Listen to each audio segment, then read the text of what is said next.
La conférence nationale de 90 n'est pas une génération spontanée et est née d'une succession de situations, puis par- et au paroxysme de la crise de gouvernance que le Bénin a connue en 1989, non sans une succession de situations de cristallisation.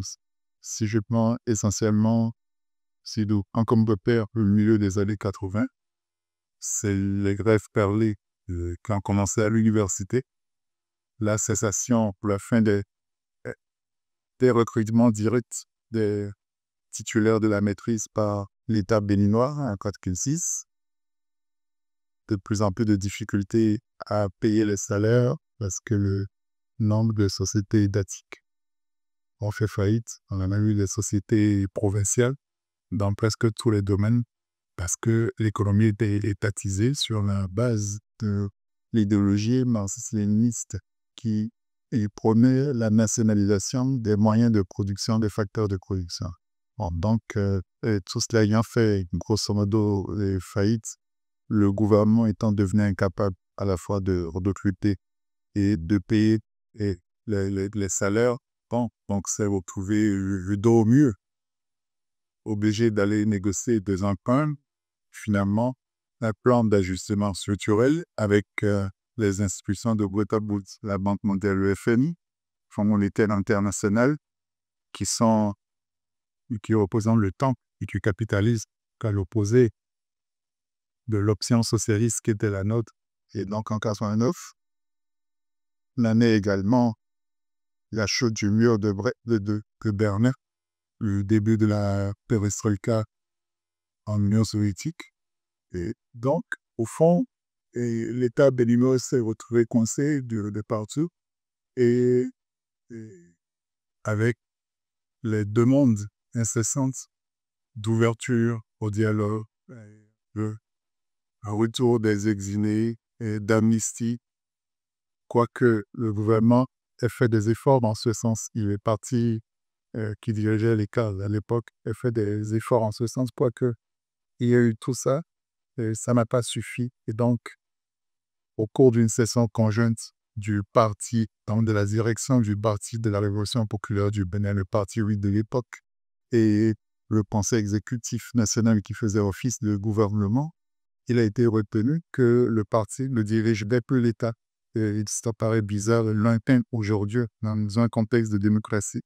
Mais bon, c'était ça. Et c'était la toute-puissance du parti unique. Mais qui, tout d'un coup, et parce que le parti communiste du Dahomey, le PCD, et lui était dans une opposition, et dans une opposition si résolue, et qu'il était dans la clandestinité, opérait à partir de la clandestinité, à partir de comités d'action de plus en plus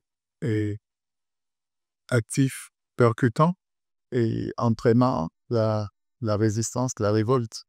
Bon, donc, l'un dans l'autre, les instances supérieures du parti et de l'État de l'époque décidaient de renoncer à leur prétention à tout diriger entre les 6 et 7 décembre 1989, suivi dans la même foulée par les forces armées du Bénin, et qui, à travers une déclaration solennelle, ont annoncé leur retrait de la vie politique et pour se retourner dans les casernes et se soumettre désormais à un pouvoir issu des urnes et non des armes.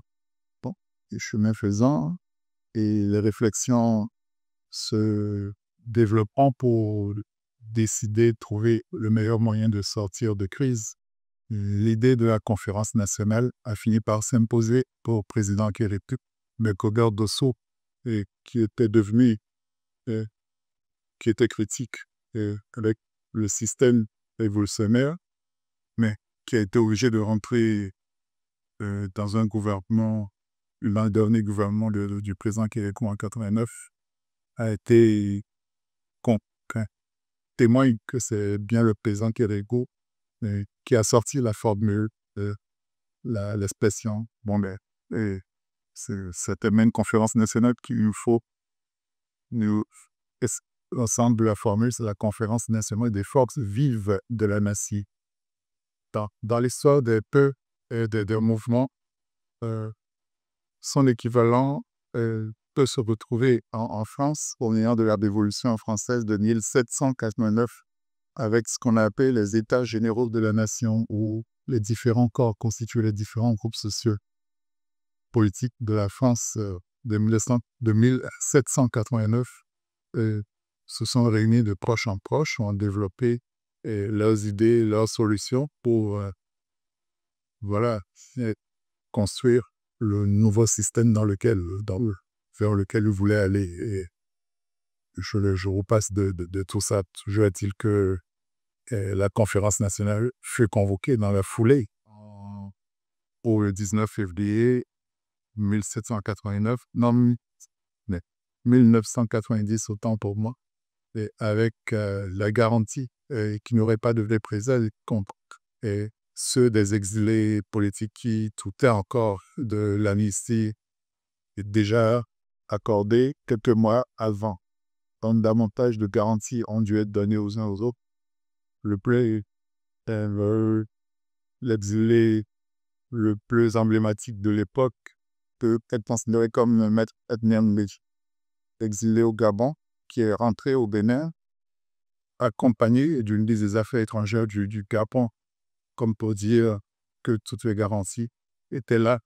À l'opposé, et M. Passin-Poyon est réputé avoir été au devant des mercenaires, où en 1977, avoué qu'il lui a toujours pas confiance à telle enseigne que lui, il n'a pas été des participants à cette conférence nationale. Et même le président Zissou, qui a été condamné à mort 2 fois, les anciens présidents de la République et que sais-je encore, mais tout ce monde a pu être convié et a pu se retrouver parmi les 520 délégués à cette conférence nationale qui a démarré, voilà, avec un président mis en place sous la présence de Monseigneur de Souza. Petit clin d'œil à l'histoire. C'est même pas Monseigneur de Souza qui était le délégué initialement prévu par l'Église catholique. Ça aurait dû être Monseigneur Robert Sass. Et qui sait comment les choses se seraient passées. Il n'était pas non plus dit que la conférence serait présidée par un ecclésiaste.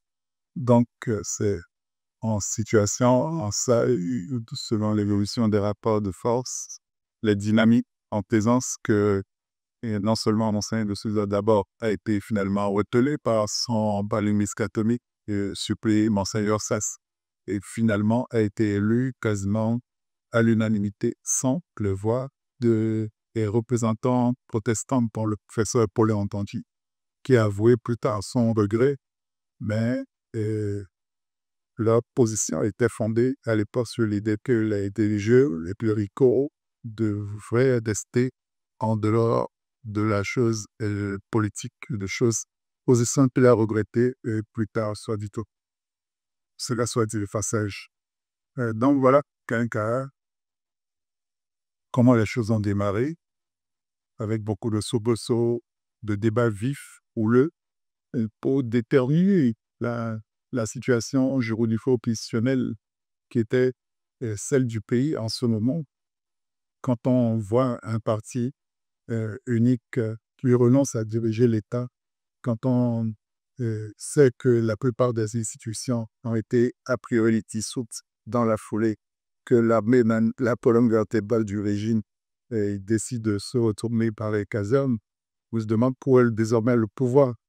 Et donc il a fallu des trésors d'imagination, de tolérance et de discussion pour évoluer et de poche en poche décider qu'il faudrait une transition pour les pays, mais une transition qui ne décapiterait pas l'État béninois. Et d'ailleurs, certaines vidéos circulent et même pas encore le président Kérékou dire de manière pathétique qu'il ne me demandait pas de démissionner.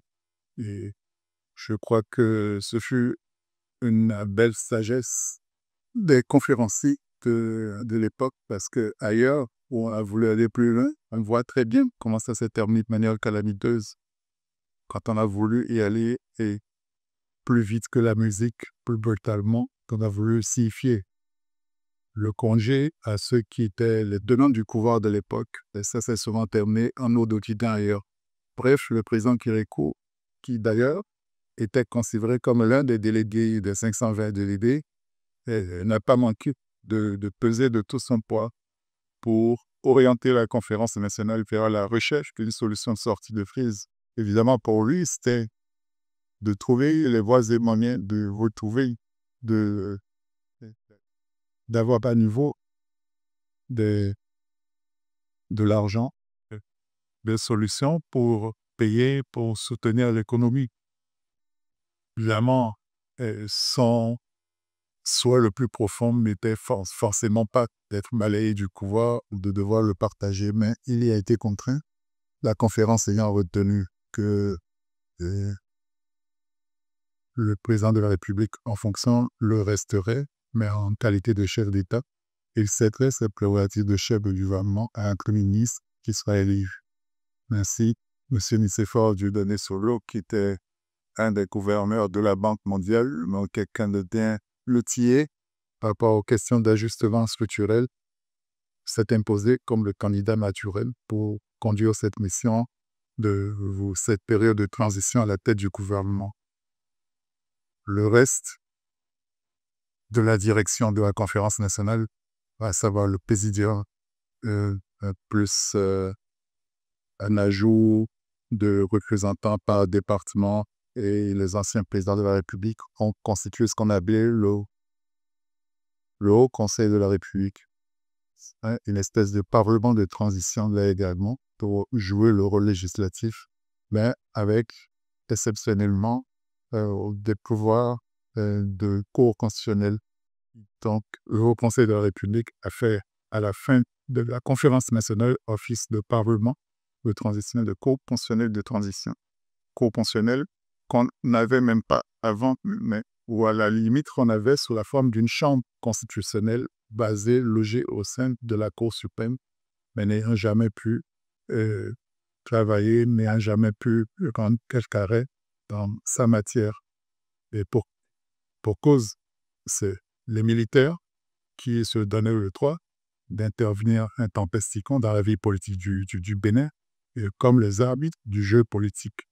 Donc, la Cour constitutionnelle a été pensée, voulue, notamment pour solutionner ces velléités de l'armée d'intervenir comme l'arbitre du jeu politique notamment. Ensuite, évidemment, pour s'occuper, veiller au respect des droits de l'homme, parce que le Bénin sortait d'une période de grande violation des droits de la personne humaine. Et enfin, parce qu'on allait vers un régime vers un état de droit démocratique. Et une cour qui connaisse des conflits entre les institutions et qui ait la latitude d'interpréter le cas échéant la constitution sur laquelle elle est chargée de veiller. Voilà, en gros, l'arrangement institutionnel qui a été convenu et qui a commencé à être déployé, non sans que symboliquement on mette fin à la République populaire qui évoquait le socialisme, la révolution, où on ne gardait que la République, mais désormais la République du Bénin. Le nom Bénin ayant été attribué à notre pays à partir de 1975 par les révolutionnaires de l'époque pour effacer le mandat armé, cela a été entériné. Voilà un exemple de compromis, de consensus qui a été opéré sur la dénomination du pays. Donc, il y a eu changement de drapeau, changement de la forme de république, et pour avoir la République du Bénin avec le premier drapeau du pays qui était en vigueur au moment de l'indépendance, avec le retour au Coléoute comme fête nationale. Et il serait fastidieux d'aller dans tous les détails et à travers diverses commissions. La conférence a voulu tacler ou, disons, appréhender dans leur dimension essentielle les difficultés de les solutions qu'il fallait envisager. Qui n'est pas anodin. J'ai eu, par exemple, une commission, parmi les 3 commissions qui ont été mises en place. Il n'y avait pas que la commission des affaires constitutionnelles et politiques. Il n'y avait pas que la commission des affaires économiques, mais il y avait une commission de l'éducation, parce que l'éducation, l'école également était en crise. L'école nouvelle, qui a été le modèle voulu par la Révolution, avait montré ses limites.